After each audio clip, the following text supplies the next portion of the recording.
Restons toujours dans le volet politique et vous le savez, le continent africain vient de perdre deux illustres fils. D'abord le soldat de la démocratie au Mali en la personne de ATT, Amadou Toumani Touré. Et puis il y a quelques jours, notamment hier, la perte de l'ancien président du Ghana, John Jerry Rawlings. Alors en direct depuis Cotonou, nous avons le professeur Roger Nyokwevi qui est enseignant des lettres, ancien ministre de la francophonie et de la promotion des langues nationales au Bénin, alors sous le régime du président Yahi Boni. Monsieur Roger Begnovi, bonsoir. L'Afrique vient de perdre un baobab en la personne de l'ancien président ghanéen John Jerry Rawlings. Votre sentiment et vos souvenirs, monsieur le ministre. Bonsoir. Bonsoir, madame. Je vous remercie pour votre question. Je vous dirai que le 2 novembre 2020, il y a donc exactement 12 jours, je donnais une interview à 3 journalistes infiniment jeunes par rapport à moi. Ouais. Et je disais en conclusion à cette longue interview que Jerry Rawlings faisait partie des leaders africains, des leaders de bonne gouvernance que moi, Roger Begnovi, je canoniserais si j'étais pape. Ouais. Que je canoniserais si j'étais pape, c'est-à-dire que je proposerais aux jeunes et à toute l'Afrique au sud du Sahara comme modèle à suivre. Je ne savais pas que ce disant, l'ami Jerry Rawlings était déjà à l'hôpital et frappait à la porte de l'éternité. Donc j'ai appris son décès, la nouvelle de son décès avec une émotion toute spéciale. Et je vais vous dire, veuillez prendre ça comme vous pouvez le prendre. Je ne suis pas heureux de sa mort, d'autant plus qu'il meurt en ayant 1 an de moins que moi. Donc j'aurais dû, si vous voulez, normalement mourir avant lui. Mais je suis heureux d'avoir été probablement le dernier des vivants à lui avoir rendu un bel hommage de son vivant. Voilà ce que je peux vous répondre tout de suite. Vous restez avec nous, monsieur Roger, vous restez avec nous, monsieur le ministre. Alors, que représentait-il pour le continent africain en histoire, en héritage, pour la prospérité même de notre beau continent, monsieur le ministre? Ah, que représentait-il? Oui.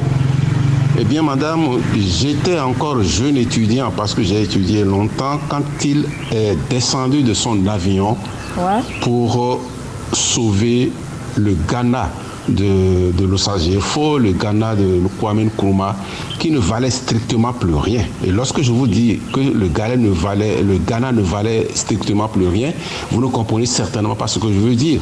Tout à fait. Professeur d'université, j'en suis un, ne pouvait plus acheter un pain de savon. Il fallait diviser le pain de savon en 4 pour que le professeur d'université puisse acheter le quart. Eh bien, le Ghana en était arrivé là. Et Jerry Rawlings en avait honte. Il est donc descendu de son avion et a pris les choses en main et a remis le Ghana en ordre. Le Ghana lui doit aujourd'hui ce que le Ghana est devenu. C'est à Jerry Rawlings et c'est à son savoir-faire, c'est à son abnégation. C'est un président qui ne passait pas le temps à aller à gauche et à droite en Europe. Son affaire, c'était le Ghana. Il s'est occupé du Ghana et il s'en est formidablement bien occupé. Je l'en remercie encore. Monsieur le ministre, vous restez toujours avec nous pour la dernière question. Cette fois-ci, on sait que la question du 3e mandat focalise les tensions sur le continent africain. Alors, le départ de cet illustre fils du continent, détaché du pouvoir et de la chose politique à ces dernières heures, n'a-t-elle pas une incidence, son départ n'a-t-il pas une incidence sur l'avenir même de ce continent africain, monsieur le ministre?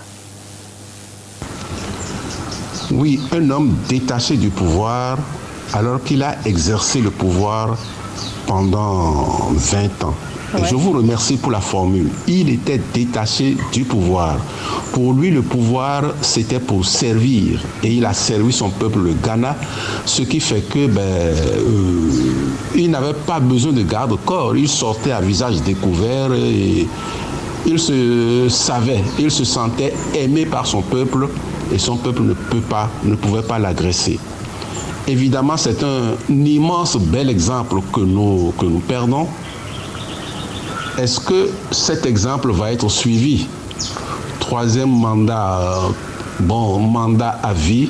Ouais. Je vous dirais, madame, que l'homme est l'être probablement le plus libre du monde. Les beaux exemples existent, les mauvais exemples existent. Et l'homme ne serait pas libre s'il ne pouvait que suivre les bons exemples. Ouais. Il est libre parce qu'il peut suivre aussi les mauvais exemples.